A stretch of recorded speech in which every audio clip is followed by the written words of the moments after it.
Welcome to the TUST tutorial on making ADA compliant videos with the Zoom application. Before we begin, please note that teachers are strongly encouraged to make these videos without students present, meaning not in a live meeting.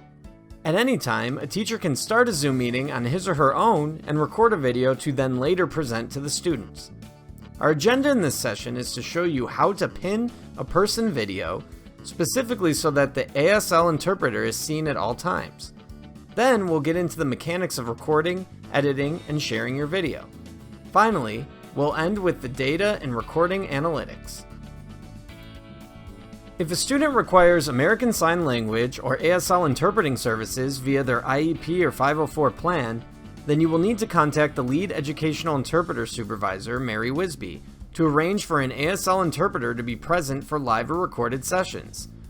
Once Mary has been contacted and an ASL interpreter provided, you will need to send the interpreter a Zoom invite. When the interpreter joins your meeting, you will then need to pin the interpreter's video box so that they always appear on the screen. You can do this using the following steps. First, at the top of your screen, hover over the video of the participant you want to pin and click the ellipsis icon. From that menu, choose Pin Video. Next, begin your recorded Zoom lesson with screen share if needed. The pinned interpreter should appear in the top right-hand corner of the recorded session. Note that it is ideal to try a short test recording prior to recording a lesson with the ASL interpreter in order to make sure everything comes together in a way that is accessible and formatted properly. It is also important to note that if you have at least 3 participants in the meeting and a dual monitor enabled, you will have the option to choose if you want to pin your first screen or your second screen. If you plan to share your screen during a session that has an ASL interpreter, then you will want to make sure that your students who will need the interpreter can use the side-by-side mode in Zoom to size the pinned interpreter for easier access. This only works for the students who are viewing your shared screen. You can do this by, when in a meeting and viewing a screen, click on View Options and choose Side-by-Side mode. The shared screen will appear on the left and the speaker will appear on the right. Slide the separator to the left or the right to adjust the size of each view. To exit side-by-side mode, click View Options, then uncheck the side-by-side mode option. Once you're in the meeting, you can start, pause, and stop recording from the in-meeting control bar. When you select Start, a window will pop up to select where you want your recording to be stored. Please select the Record to the Cloud option. Pausing momentarily stops the recording until you select Play to start recording again. If you pause and then unpause, you'll still get a single video file at the end comprised only of the moments recorded. If you stop recording, you'll get a separate video file for every time you hit stop and then restart the recording.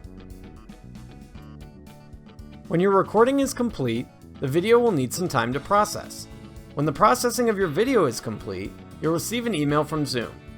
In the email, there are 2 links, one for you to see your video, including the options just for the host, and a second link to use so others can view your video.